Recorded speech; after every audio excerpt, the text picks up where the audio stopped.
Hi, this is Shauna, the CEO and founder of Fuel Talent. One of the things I have loved most in my 25-year recruiting career has always been the stories that people tell. Stories of leadership, career choices, company ideas, and team building. My inspiration for starting the What Fuels You podcast came from being curious about people's lives and wanting to help share their stories. What path brought them to this place? What decisions did they make that led to failures and successes? Who influenced those decisions, and what lessons were learned along the way? I hope you enjoy the What Fuels You podcast. Russ Mann is today's guest on the What Fuels You podcast. Russ is CEO and board member of WineBid, the leading global auction e-commerce site for fine and vintage wines. He also serves on the board of Ooma, a New York Stock Exchange listed voice over IP company for businesses and consumers. He's on the board and original angel investor of DemandStar Corporation, a B2G marketplace. He's also an advisor to the founders of Modus real estate closing. Russ cares deeply about building great cultures with high-performing teams who delight customers with amazing products and services. Outside of work, he volunteers his time and contributes to various organizations like Year Up and Northwest Harvest. He's also married to what I would say is maybe the better half, Deanna, a recent wedding, which is huge. Congrats to you. Welcome, Russ. Thanks, Shauna. I appreciate you having me on to What Fuels You. So yeah, I'm super psyched to see you. Yeah, great to see you. And I love your background. Some people are going to be listening and not seeing, but Russ has oodles and oodles of wine behind him. So we'll get into the wine, but we're going to start with rapid fire. You ready? Sure. Okay. What is your favorite wine region? Oh, my favorite wine region, I'd say right now it's Burgundy. Been exploring all the intricacies of Burgundy wine, but you always have to root for the hometown favorite, and Washington wines are incredible and often overlooked, underappreciated, and they're great buys to be found on WineBid for vintage Washington wines. Okay, well, I need to hear more because I just drink whatever's put in front of me, but obviously, you know, David, my husband, loves wine, my brother, my parents, a lot of people around me are really into it, so I'm lucky they can just put it in front of me and I drink it, but we will drink some Washington wines together. Who has influenced you most in your incredible career? Wow, I've been fortunate to have great mentors through my entire life. From even back in elementary school, I remember a teacher named Billy Barnaby who got me into this thing that we used to do as a club called future problem solving, where you would tackle big problems facing the world and you would be forced to solve them in a structured way and compete on that. And I often attribute Billy Barnaby getting me into future problem solving back then as to why I became a tech entrepreneur. But along the way, I had over at business school, Len Schlesinger, a professor who taught service economics, post-business school, Keith Kroc, who was the founder of Ariba and then later on helped grow DocuSign. Now works at the U.S. government, and he was on one of my boards back in the day. And also another great local entrepreneur, Mike Brochu, who was introduced to me through the folks over at Voyager Capital. Mike Brochu is a multi-time CEO. He's now primarily retired, although he still does some board work, and he's been a great business mentor and life mentor as well. So I've been very fortunate to have all kinds of mentors through my life and through my career. Yeah. Well, you did a good job of that, being a rapid fire answer with lots of people. And I now want to know who they all are because they've done a good job with you. Okay. So what's your dream place to go fishing? Because you always post the best pictures. Yes. So Shauna, you know that I've gotten into fly fishing in the past few years since I moved up to Seattle from Southern California 7 years ago. So my dream place to go fly fishing is probably, I haven't yet to really fly fish around Colorado, so that's the dream place I'd like to go. Around here, up in Seattle, there's great beach fishing around the shores of the Puget Sound that can go fishing any time of year. So any day well, you have to teach me. I want to wear the outfit and take some pictures. Any day to go fishing is a dream place to go fishing. Yeah. And what, I guess, who is your favorite winemaker? Oh, my favorite winemaker. I'm still learning about all the different winemakers out there. There's over 10,000 wineries in the US alone. I think one of my favorite winemakers would have to be so far Nicolas Potel out of France, who I haven't been able to meet yet, but we see many of his wines on WineBid. Nicolas Potel is a bad boy punk rock winemaker. He's a new generation of Burgundian winemakers. Got a very interesting family history, which we could talk about sometime. So I love tasting his wines and seeing what the new generation of winemakers are doing. Yeah. So this question I like. I don't know if people like it, but I like it. What's your biggest fear? I just feel like you get to know people when you ask them that. Oh, biggest fear. The biggest fear is that I won't have taken as much opportunity as possible to help as many people as possible in their careers or in our community. That's one of the things that fuels me. I'm sure we'll be talking about in a little bit. And I just always hope that I take every moment possible to empower the people I work with, empower the people that I collaborate with, like you, when we work together on recruiting some people into some of my companies, and also to empower up and coming youth, people of diversity, and our general community here in Seattle and at large. Yeah. My biggest fear. Well, you're doing it. So this leads us actually perfectly into the next question, which is, what are you most proud of? Oh, I'm most proud of the folks that I have worked with that have gone on to achieve great things. People from in my prior companies, Jonathan Greenblatt was with me at Realtor.com 20 plus years ago. He went on to start Ethos Bottled Water, sold that to Starbucks. Then he went to work for the Obama administration, and now he's the head of the Anti-Defamation League. So he's really impacting people positively. And he said I was a mentor for him back in the day. So more recently, some of the young people that I work with at Year Up, a young man named Alex Chen, who came from a first generation immigrant here in Seattle, was a Subaru mechanic, went through the Year Up program, and now he's a Microsoft developer, working for Microsoft. Amazing. And earning a great salary and building his career and his personal net worth. And that was due to the Year Up program primarily, but I felt very fortunate to be able to mentor him through that program. So those are the kinds of things I'm most proud of, or the people that I've been able to work with that have gone on to achieve amazing things.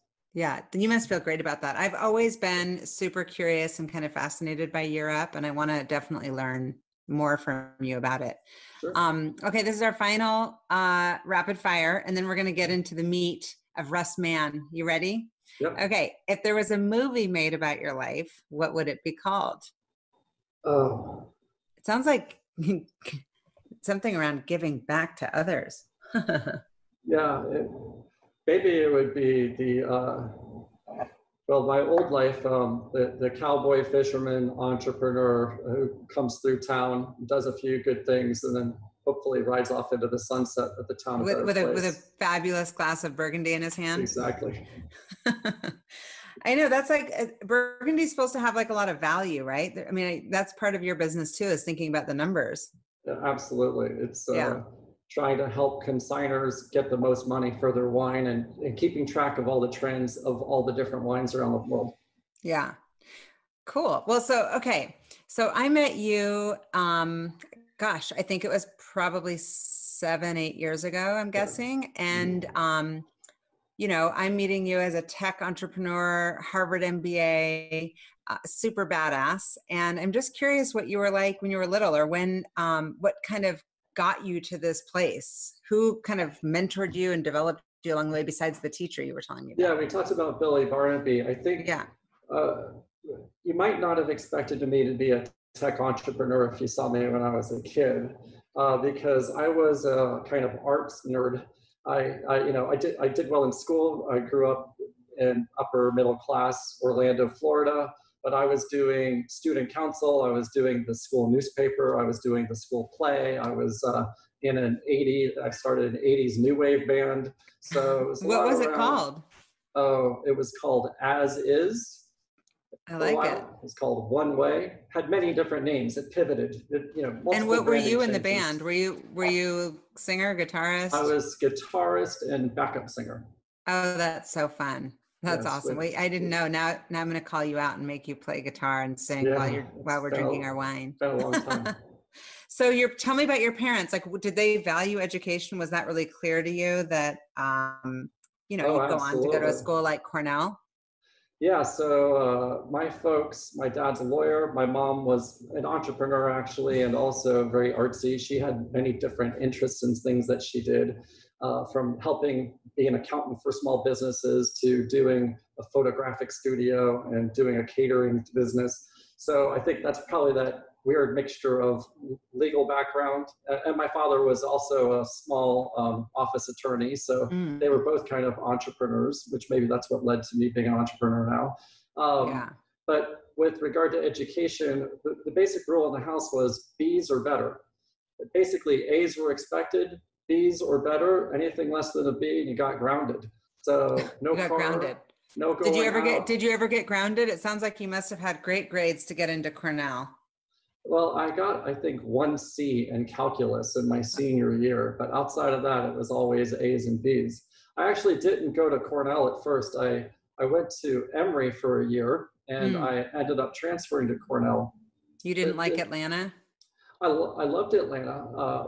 When I went to Emory, I didn't know what I wanted to do. I just wanted a liberal arts degree. But the interesting thing was, Dartmouth was my stretch school where I really wanted to go, and Emory was my safe school. And I got waitlisted at Dartmouth and accepted at Emory. And so I thought, Emory really wants me, and Emory's a great school, so I'm just going to go to Emory. So Yeah. I went to Emory, and while I was there, I developed this fascination with Asian studies, Japanese language, because this was in the mid 80s when Japan was rising. It's kind of like the China of now. Japan was the height of economic dominance, the leading in cars, leading in electronics, leading in TVs. And so I thought I could study Japanese, which relates to my artistic background, my interest in poetry and the arts, but also relates to business. And so Emory did not have a great Japanese language or Asian studies program. So I researched all the best programs, and Cornell and Oberlin were two of the best programs. Oh, So I applied to Cornell and I applied to Oberlin. I thought I wanted Oberlin a little more than Cornell because Oberlin was a little more artsy with the great arts program there, and Cornell was obviously a big Ivy League school. And Oberlin waitlisted me, and Cornell accepted me immediately. I was like, to heck with Oberlin. Cornell was a better school. They wanted on to Cornell. So I went to Cornell, majored in Asian studies, and graduated with the focus on Japan and Japanese language. And then later on, interestingly, when I decided to go back to business school, I thought, I'm really interested in tech. I knew I wanted to be a tech entrepreneur. So of course I applied to Stanford and Harvard. And Harvard accepted me immediately, and Stanford waitlisted me. So once again, I was like, well, those are both great schools, and either one would have been awesome. Stanford was a little more techie, but Harvard, since they wanted me and they accepted me right, I just accepted that program. So all three of my educational experiences were a little bit of a bake-off, and it was me applying to the schools, and the schools kind of deciding who wanted me more and which were the better fit. So it's a little bit of intentionality and a little bit of serendipity on all three. Yeah. Interesting. And so, we obviously getting a Harvard MBA is kind of just opens up so many opportunities. Was that something that you always knew you wanted, or you needed it because you were kind of deep into your career at that point? You had been consulting, right? I had been consulting. When I came out of Cornell in Japan, I got hired by Deloitte to be their Asia guy in Boston. So I came back from Asia, went to Boston, set up shop there, and then they moved me to LA, and then they immediately shipped me to Korea because, of course, Korea and Japan are the same, even though they're not, completely different language. But back in the early 90s, Asia was still just exploding, and so I was the Asia guy. So one thing that's not on my LinkedIn profile that some people know about me, Shauna, you may or may not know about this, is I actually took a bit of a sabbatical from the business life to figure out what I wanted to do. And so after 2 years of being with Deloitte and traveling around the world for Deloitte, I went off to go be a cowboy poet in New Mexico. And so— Okay, I did not know this. I need to hear everything. What's a cowboy poet? I went off to go work at a dude ranch by day and took people on trail rides from 1 hour to full day. and I lived in the hills of New Mexico. And I was still hearkening to my artistic background. So I was writing poetry, music. I got some poems published. And during that time, I figured out that neither cowboying nor poetry pay. And I had learned enough that I needed to earn an income. And so I thought I first wanted to go to law school. So I applied to a bunch of law schools, got into a couple good ones, and at the last minute pulled out and decided to go to business school. So reapplied to business schools and went through the Harvard versus Stanford routine and got into Harvard. So during that time, that's super interesting. I'm hearing this, Russ, actually through the ears of a mom. Yeah. And I always try to listen critically during these moments of decisions that people make who are ultimately successful, and realizing obviously it's a journey, not a destination, blah, blah, blah. We know that. Yes. But what was your parents' reaction when you're like, I'm just going to go kind of, I'm going to go do this? They were kind of freaking out. Why are you going to throw away a good job? Traveling around the world with a big name firm. You should be going to law school or business school now. You shouldn't be going off to go be a cowboy poet in the foothills of New Mexico. But my parents are great. They're still alive and healthy down in Phoenix and Scottsdale. And so they supported. They said, well, you'll have to learn for yourself. And it was not more than a year before I ran out of money.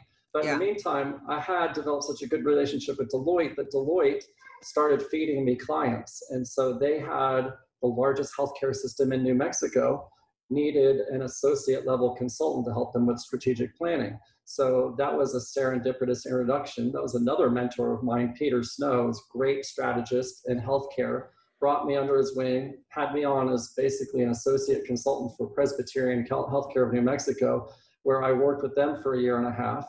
Then Deloitte gave me another lead to someone in Phoenix, Arizona, who was consulting with the newspaper who needed an associate project manager. So I moved there. And then eventually another Deloitte partner down in Australia asked me if I could help him set up the Sydney and Melbourne offices of Deloitte Strategy. And they flew me down there. So the lesson is relationships and doing a good job. It was very much relationships and people. And so definitely always keep in touch with your mentors and the people who are supportive of you in your career. And that's one of the reasons why I always feel so compelled to try to give back to younger people that I encounter, because I was fortunate. I can't even name them all the people at Deloitte, the professors who helped me along the way as I transitioned between these various life stages. Yeah. What cool experiences. I'm so glad that you did that, because that is a little regret of mine that I didn't have that little moment. And I've actually talked to my kids about it, like taking a year off and going and being a ski instructor or working at a bar in the middle of Jamaica, like whatever it is, just to go and kind of do your thing. I think that's incredible that you did that. So what lessons did you learn, aside from obviously academic lessons, but at Harvard? Like what were your takeaways of like, I'm so glad I did this because blank? Well, you mentioned people, and we keep talking about the value of people and relationships. And a lot of people ask me, oh, should I go to business school, or should I apply to a top 10, or should I go to a different local business school or online business school? And I always talk about the 3 C's of why you go to business school. And so the 3 C's are the classwork or the coursework, the credentials, and also the connections. And so what you find out pretty quickly is the coursework is very similar everywhere. Stanford, Harvard, Wharton, University of Washington, all great schools. Down in Oregon, great schools down there. I know the Washingtonians don't like to talk about that so much. Even a lot of the online schools and the traditional schools are offering online education. Whether you're learning accounting, you're learning the basics of marketing, you're learning M&A, you're learning entrepreneurship, entrepreneurial finance. A lot of the coursework and the materials are actually very the same. Sometimes they'll be a little different. So that checks that box. The credentials, getting obviously the brand from Harvard or Stanford is a little different. The brand of University of Washington is great up here in the Northwest in particular, and is becoming more well-known nationally and globally. And then other schools have their own brand. So the second reason why you want to go to business school is for the credentials or the brand of the business school you're going to. And then finally are the connections. And the kind of people you'll meet. And that's where it's very different. The kind of people you'll meet at HBS, maybe a little different than Stanford, very different than if you go to a state university, or if you're going to an online program or a night program, where it's much more difficult to create those connections. And so one of the things I learned in my second year of B school is I knew the grades, the classes I took and the grades I got weren't going to matter so much 10 or 20 years down the road. But what I wanted to do was to maximize the number of great connections I made. So for my second year of B school, I tried every other Sunday night to invite someone out to a drink that, or, you know, to have a dinner that I hadn't not yet met, but had seemed like interesting from a comment they might have made in class or from one of the clubs they might have been participating in. And there are a couple of great friends that I still have 20 plus years later from some of those Sunday evening drinks of just getting to know a few extra people before I left Harvard Business School, because I didn't worry so much about the classes or the grades. I worried more about building great relationships while I was there and maintaining those 20 plus years since. Well, I think of you as being a great connector. You are. You're a great referral source. You're super loyal, and you take your relationships very seriously. And I do think that that's really crucial in business, and you do learn it. And I love those 3 C's. I'm going to use those because people ask, and I'm like, I don't know. I don't have an MBA, but there's other people I know who, my opinion has been like, unless it's a top school and unless there's some specific reason, as far as the resume building, right. You know, obviously Harvard and Stanford stand out differently than going to a different type of school. So how did you end up transitioning into tech? Like, how did that whole thing happen? Well, so when I was at Deloitte in Los Angeles, a great friend and mentor who's actually now also based here in Seattle, Mark Ashita, was the managing partner. Mark went on to be a great VC, and then he worked at Microsoft, and he's been an entrepreneur. So Mark put me in charge of the IT support because we all had double jobs. We had our day job of consulting and our night job of doing something for the local office. So I was placed in charge of the MacBook PowerBooks way back when, and the tape backup back when we had tape backup. And I really got into all the tech.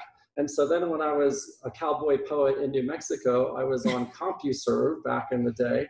And I had a 6-digit CompuServe number, and I was trading E-Trade stocks using ASCII ticker symbols, ASCII instructions back when you just had a scrolling text and I didn't really, you know, those were the earliest days of the internet before we had browsers like Mosaic and later on Explorer. And so I knew I really wanted to be part of that. And so when I decided to give up the cowboy poetry lifestyle and to get into business, go back to business, I knew I wanted to be in tech, and I knew I wanted to be doing cutting edge, interesting things with technology. So I went back to Harvard specifically to use that as a transition into tech.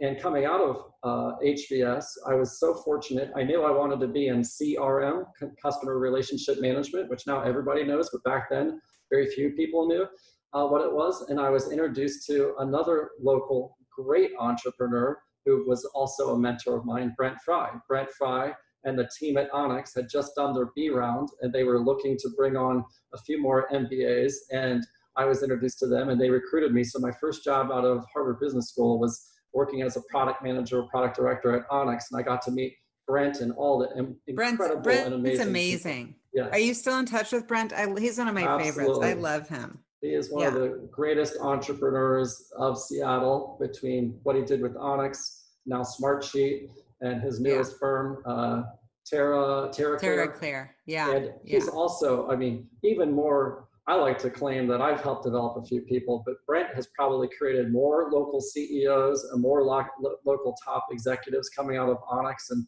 Smartsheet and others. So yeah, really. He's also just such a solid human being, and he hired you even though you're not a Dartmouth grad. I know, exactly. He didn't hold Harvard against me. He didn't hold it against you. He's like, Cornell, really? Sure. That's so funny. So how are you able to, through kind of having, I would have guessed that starting with Onyx, your bar is probably pretty high. How do you assess an opportunity or a company before you decide to join? Yeah, so one of the formula that I use at Onyx, that I also have used in every company that I've worked with or invested in, is something taught to me by an HBS professor, Professor Joe Lasseter, who used to say there are 4 things that VCs invest in and they look at before they invest in a company. And I thought, well, if that's how VCs invest, then I should invest my career the same way VCs invest their money. And he did a teaser which now pretty much people always get. But back then he said, what do you think is the first thing VCs look at when they look at a pitch deck? And everybody said the financials, the product. And he said, no, the first thing they look at is the team. They want to know who the founder is. Have they been successful before? Have they seen success? Do they have a team around them that's seen success? Do they have people who are loyal that have followed them? So team first, then the size of the market. Is it a big market? Is it fast growing? Then from there, then look at the company and its product. Is that company a differentiated company or have a differentiated product or business model in that market? And then finally, and then only then do they look at the financials in the deal. But first and foremost, there's a tried and true quote: a great team can win in any market, right? And a bad team can't even win in a great market. So team comes first, market size and attribute, then the differentiation of that company, and then finally the deal. Yeah. Well, I know that because we've worked together, and I know that you value culture. And so when you're talking about great team, obviously the team has to be able to be the culture.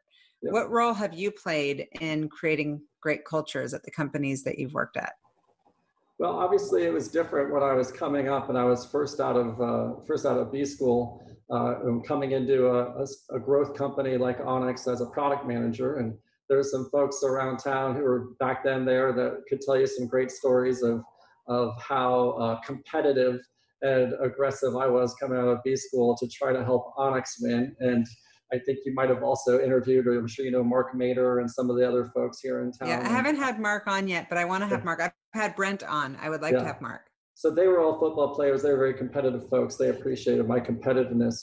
But at every company, and especially once I've become a working CEO, either founding companies, investing companies, working on a board, I think the approach to culture is very different when you're at the top than when you're coming up. But either way, I think one of the things is not to try to impose a culture of what you want on a team or on a business, is to try to figure out what are the best attributes of what's there and try to discover the culture of what's helping that team win, and what's helping that team differentiate, what's helping that team be cohesive and also surprise and delight customers. And then once you've identified the secret sauce of that culture, then you can embrace it and enhance it, put more fuel on it, right? So we can fuel that culture and then try to make sure you're bringing in more people who are going to expand and further empower that culture. Just like when you helped me bring in some people over to Onvia a few years ago, and I know you're helping another one of the companies that I've been working with recently. DemandStar, yeah. DemandStar. So one thing I know that you do in your recruiting, so it's about identifying what's there and what makes it great, and then amplifying that and fueling that further with both, first of all, articulating it, and then being very intentional about activating it. So not trying to just impose a culture or throw some meaningless words on the wall, but number one, discover what makes your team great, articulate that so everybody is in agreement, and then do specific things once a quarter to activate that, and sometimes even try to measure and analyze that, which I've done at a couple companies, showing what things that we were doing culturally actually improved company results and improved customer satisfaction. Yeah, I love that. And so you started talking about companies and having their special sauce. What has historically been your special sauce? It's like when people say, I need a guy like Russ Mann, what are they looking for? Where are you the best? So in general, I like to think my special sauce is identifying great talent that are inside of companies and helping develop them, and then working with people like you, Shauna, to bring in external talent when required. But I first of all like to try to promote from within, and also try to really take very seriously promoting diversity from within. I'm really proud of the fact that at my last 2 or 3 companies, most of my promotions have been women or people of color or people of other diverse backgrounds that were overlooked or not necessarily given the opportunity to shine at a middle management or upper management level. And so at each one of those companies, at WineBid, at Onvia, and others, we did that. And then on top of that, and even over at Ooma, where we just brought in a new board member, it was a great woman in tech who this is her first board seat. So then also when you're bringing in talent, you helped me bring in Terry over at Onvio. It's a great female sales lead, which you don't see as many female leaders in sales in tech. And then again, externally, even working with young up and coming people like the kids at Europe to help them bridge the opportunity divide and help kids of color, first generation immigrant kids, people without necessarily as great an opportunity background to help them without maybe even a college degree to help them get their first jobs in tech. So really identifying talent and believing in talent and empowering people. Yeah, well, people love working with you and for you. You do have a servant leadership style, and I think people really appreciate working for somebody that provides guidance and transparency, and it's empathetic. You've got a lot of the incredible traits of somebody that a lot of people want to follow. So it's no surprise that that's how you would describe yourself. So you've worked across various industries: financial services, real estate, e-commerce. Now you're in the wine industry. Right. Do you love to kind of go deep and wide on all these new things because you're a lifelong learner also? That's just your personality. So right. Which one's been your favorite, or the one that matches the most with your kind of personal passion? Oh, each one is unique and different. It's like kids, right? Or pets, companies, experiences, or vacations. You can't put one over the other one. They're all different and unique. I think most recently, I've seen people in their careers either stick to one industry, like if I had stayed in CRM for 20 years, or if I'd stayed in online real estate for 20 years, that could have been a great career path. And I think there's a great value to really getting deeply connected in one industry and knowing all the players and having people at your peer level come up with you. So on the other hand, my career path has been a little more unique and has gone from industry to industry, and some B2B, some B2C. I think what I find interesting is maybe like my consulting background, to have to get into an industry, really quickly understand the dynamics, understand the strategies, understand the players, getting connected with all those players, and then figuring out how to grow the company that I'm working with at hand to help reignite growth and to create something new and unique with the company and the team. So I think in the past, I was working more with new startups that were just recently funded, venture backed. In the past 5 or 7 years, I seem to be working more with older companies that are 10 plus years old, that are maybe needing a little bit of a restart or a kickstart. And so whether it's WineBid, which is a 25-year-old online wine auction company, Onvio before that, Gazelle before that. And so it's very exciting to get in, assess the team, assess the industry, see what's changing, and figure out how we can make this team and this company win. And that's what we've been doing. So do you have formulas or a template or something that you go to be like, how do I assess the team? And then on top of it, when you're looking at some of these opportunities, obviously you talked about the 4 things, but as far as this opportunity where it's later stage, is there a way to look at that? And then also my other question is there attributes that are consistent across the board about the types of people that you like to hire? Oh, that's a lot of questions. I know. I mixed them all in. I'm panicking because we haven't even gotten to WineBid, and I have so much to ask you. I think for each situation, at this point, I don't have a documented playbook, but I have a bit of a playbook when getting into a new company. And first it involves, of course, understanding the team and the strengths and weaknesses and the opportunities that we have within the management team, all the way the management team, the middle management, and even to the individual contributors, the superstar developers, the superstar salespeople, the marketers, customer service, finance. Try to really understand every function. Where do we have superstars? Where do we have gaps? And from there, try to get out and meet customers. You always got to get out and talk to customers.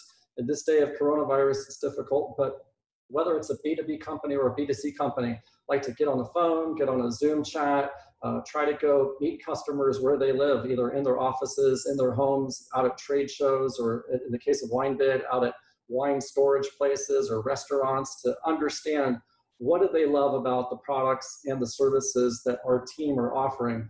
How could they be better? And then finally, maybe unique or maybe not, but whenever I enter a new industry, I immediately start getting to know the CEOs and the executives and the investors in that industry, even if they're my competitors. Sometimes some of my competitors are a little surprised when I reach out to them to say hello, but I found that to be very helpful and sometimes very interesting to then get connected into the industry very quickly. And there are some great stories of how that played out at Anvia and at Gazelle, among other places, and how, in fact, it's playing out at WineBid right now, to get to know some of the other top auction houses and e-commerce people in the wine I think industry. it's so smart to know people in your industry as far as the competitors. I do the same thing. I meet with all sorts of people who are competitors. And then I also, we refer business back and forth, and we can collaborate. And through COVID and this crazy time, to just be like, what are you seeing? How are you feeling? How are you leading? I think it's really super important. So yeah, my second question was around the criterion around the attributes that you look for in employees. Sure. Well, they always say that attitude, not aptitude. It's got to be attitude and aptitude. But one thing that we've definitely learned, I've seen, and many people have understood now over time, is that you can get the most skilled salesperson or the most skilled developer, but if they have an abrasive type of personality, or if that doesn't work with your culture, your team's culture, then it's not going to work out, and it's not going to work out very quickly. So you need to have the right type of attitude and cultural fit.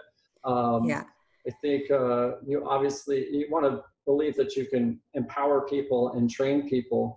I also look for people who show results, have a results orientation and not just a participation orientation. Here in town, there are people who have great brands on their resume. They come from some of the bigger companies, and but what you find is that they might have been part of a team, but they didn't really particularly own this or that. And you really want to know, what did they own and what did they drive? Because for smaller companies, you need all hands on deck, and you need people who can get things done and not just participate.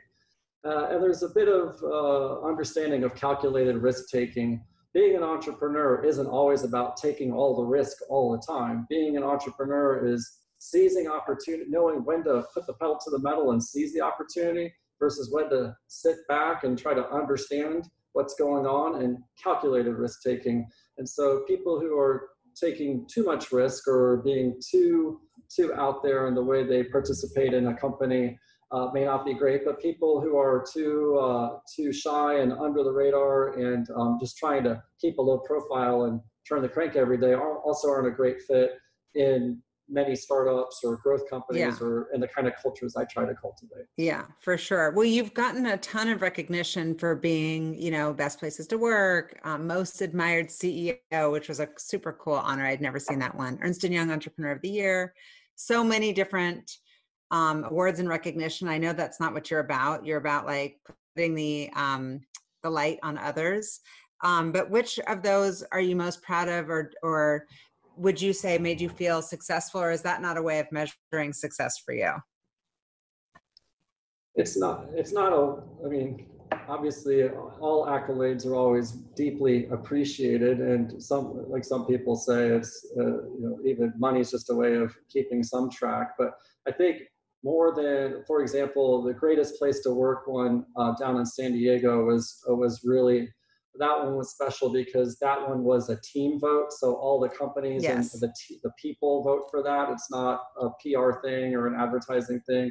So, Entrepreneur of the Year is great, but that's about an individual thing. It's not about the team. So, but more than that is, again, we talked about authentic experiences. More than an award like that, which is great for PR, is having these great successes as a team. Like when you launch a product and it goes really well, like the 360-degree bottle shots we have on WineBid, or this past Sunday night, like I said, last night was one of the biggest auctions of all time this company has had. And so to celebrate that as a team is super exciting, and the people who made that possible. Yeah, I want to hear about WineBid. And I did read about the 360 bottle shot. Tell me more about that, and also just the business model of WineBid. How do you guys make money? So WineBid is the largest and longest standing online wine auction site. It's been around almost as long as that little bookseller down the street that's done okay online. Back when people thought you couldn't sell wine, especially fine and vintage wine online, some crazy entrepreneurs out of Chicago decided to do that. So the business model now is we help individuals sell wine to other individuals, because right now in the country, it's not legal for an individual to sell wine. You have to do it through an auction house or other retailer in most states. And so unlike eBay, which is peer-to-peer, we're more like the real, where all the goods, because it's luxury goods, the goods need to be authenticated. And without the goods coming to our warehouse, where we inspect and photograph every bottle individually, we want to make sure that every bottle is authentic and it's real, and that we know where it came from, and that it's as high quality as possible. That doesn't mean that on the site you might not see wine, like white wines that we know have changed color and are probably not great for drinking, or you might occasionally see a label that's scratched or something like that. But we don't feel like our job is not to say this is drinkable or not drinkable. Our job is to as accurately and specifically describe the condition of every bottle, and to provide as many trust signals, whether it's high-res photography, 360 photography, more detailed condition notes than any other site. I think the photography and condition notes on our site are probably better than almost any other site, whether, and not just in wine, but in any other recommerce category, whether it's eBay or RealReal or some of the watch sites that are dealing with luxury vintage watches. And so that's one of the things that we're really proud about, is our focus on authenticity and integrity in the bottles that we bring, and the way we display them, and the way we do business with our consignors and the buyers of the wine. Yeah. And so what's the business model? There's like a revenue share between the seller and WineBid. Just like the real. I think I get 60% or 50% or something from. Yeah, it's like luxury real estate. But we're the only, so the seller pays a commission on the wines that they're selling, and the buyer pays a commission on the wines that they're buying. The buy side is a flat 17%, which is one of the lowest in the industry. Most auction houses charge 20% plus, or 25. We only charge 17. On the sell side, we charge between 10 and 20% to the seller based on the size of the consignment. Yeah. And so you're talking about your job being to give as many trust points as possible around the specific bottle, not necessarily what's inside the bottle. Because, like, for example, my brother just turned 50 last weekend, and they're big wine people, and we brought out a bottle from his birth year. And we were so excited to all drink it together. And we were like, ugh, it tastes like vinegar. And then we poured it and put it in a decanter and let it sit a little. And then it actually turned fine, and it was pretty good. But I was thinking, if we had bought it through an auction house, we'd probably come with a different level of expectation, or that's not part of it. Well, it is. Again, we do our absolute best to document where the wine came from, the provenance, as well as the condition of the wine. We look at color, we kind of are like the FICO score of wine. I used to work at FICO too. So we have a multi-point inspection process for every bottle to determine the authenticity and, as much as possible, the quality. At the end of the day, every bottle is unique, and every single bottle, it might have aged differently, it might have been handled differently. So when you're drinking a 50-year-old bottle, certain 50-year-old bottles from California or other regions wine people will just know that wouldn't necessarily age that well. Certain other bottles are known to be age worthy. So our goal is to provide as much detail as possible for a buyer to make an informed decision, including knowing that it's an authentic bottle, and to do as much as possible to provide the most assurances. Although I can tell you that the most expensive bottle ever sold on WineBid was a $50,000 bottle of wine, a Senequinon. Whoa, okay. Which is not the most expensive bottle of vintage wine ever sold, which I believe is a $500,000 bottle of wine. But on WineBid, a $50,000 bottle of wine that the buyer, for a fact, knew was not going to be drinkable. But it was a limited edition bottle of wine, and this collector wanted to complete their set of wines from that maker. So in fact, you often, for a birthday or an anniversary or something, you get people buying certain bottles out of a novelty factor, whether or not the wine is drinkable. And so that's again why we will put bottles up on the site that we know may not be drinkable, but that inevitably there is a collector out there in the world. And we have collectors from all over, from the US, from Asia, from Europe, that are buying these wines. And inevitably there's a collector out there who really wants that bottle for one reason or another, and maybe not necessarily to drink. So are they able to put that on there too? Just like looking for like a chat? We don't have that function yet, but that's something we've been looking at. I would just think that would be interesting to be like, I want this one bottle to complete my collection. We have favorites, so you can look up something, and if we don't have it in stock, because it's an auction, the stock changes literally every week. Yeah, or you can get an alert if it comes in or something. Exactly. Oh, that's good. Okay. Exactly. And so tell me more about what it's been like through the pandemic for the business. How has the business been impacted? Yeah, the pandemic, we would not wish this pandemic on anyone.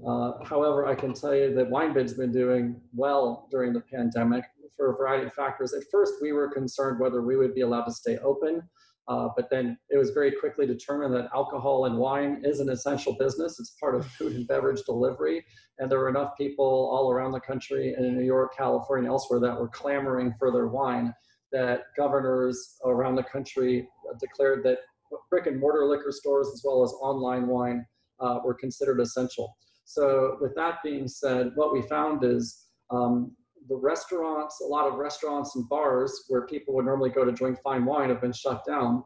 And so people are drinking more wine at home, and they didn't even want to go to the grocery store. So I've actually been quoted as saying that the past 5 months have accelerated online wine by about 5 years. There were already some trends in place, but things have accelerated significantly. So we have seen all-time high record number of bidders in our auction. We've had all-time amounts of wine coming in, of people wanting to sell their collections, and we've been reaching great results for our company and for our team, and keeping our team very busy. But kind of like we were talking about before, in the midst of that, we recognize what's going on in the community. And so one of the things I'm most proud of, again, of our team is we were presented with an opportunity, or basically some folks in Napa, a bunch of wineries wanted to give back, and they wanted to donate money to restaurant workers around the country because so many restaurant workers were out of work. And a lot of those restaurant workers, especially the high-end restaurant workers, the sommeliers, the waiters, are the people who normally market and promote those wines. And because they didn't have the ability to do an online auction, because they would have traditionally done that as a live auction, they came to us in Napa and they said, would we be willing to do that for them? And so we aggregated from all these different wineries $100,000 worth of wine. We were able to turn that into $120,000, a 20% premium of donations to the Restaurant Workers Community Foundation out of New York, but distributed to restaurant workers nationally. And so that's amazing. Again, is that the partnership with Blue Cart? That's similar. So Blue Cart, similarly, Blue Cart provides restaurant purchasing software for both products and foodstuffs to restaurants. And so they wanted to do something similar. So they saw what we did with the RWCF and the Napa wineries for restaurants, and they introduced us to a lot of their restaurants. And we took a certain portion of those consignments and donated that to the RWCF. So there's an example of trying to take the culture of the team, which our culture that we stated is a sommelier culture, being knowledgeable, sharing authenticity, sharing experiences, being hospitable, and turning that sommelier culture into something that we could do well for others. And similarly with the Black Lives Matter movement, which we took very seriously, a lot of other folks, a lot of e-commerce people in general are posting the black square on their Instagram or something like that. I wanted us to do something more meaningful and contextual. So we went out and used our own company money to buy several cases of wine from each of the top black winemakers in the country. And we put those up for auction. And we basically said, we're going to take all the money from these lots and donate them to the NAACP, because the winemakers we spoke with said they would like if we were going to donate any money to any cause, the NAACP would be the best cause to donate to. So once again, trying to tie the culture of the company and the team ethos into doing well for others. And so, and trying to do it in a meaningful and contextual way, and not just a social media style way. Those are the kinds of things that I've been most proud of, that the team has come together to do. You should be super proud. So what are your goals for the business? Like, obviously you're having a lot of success, you're having a ton of fun. Yeah. Where are you taking the business? So the business opportunity here, the business is owned by a private equity group, a family office, and their goal is for us to grow this company successfully and profitably, to continue to expand, to be the leading provider of digital wine, not just auction wine, but the best way for consumers all around the world to find great wines, both vintage and recent wines, and to have them delivered in a high-touch, quality, authenticated way. And so that's what we're trying to do. We're trying to take advantage of all the latest technology, like the 360 high-res, trying to figure out how to introduce some artificial intelligence opportunities. There's all kinds of great things going on in e-commerce right now, and of course, digital marketing that we're trying to take advantage of, as well as on the back end, the things that you don't see, logistics, changes in shipping, opportunities to have wine delivered more quickly, more effectively, more safely, because these expensive vintage bottles, you generally want to transport them, especially in hot days like this, in temperature controlled environments. So there's all kinds of things in wine e-commerce and wine logistics where there's great opportunities to expand this business globally, and that's what we're trying to do. While of course building a great team that does well, gives back, and provides a great platform for the people who work at the company to grow and expand their careers.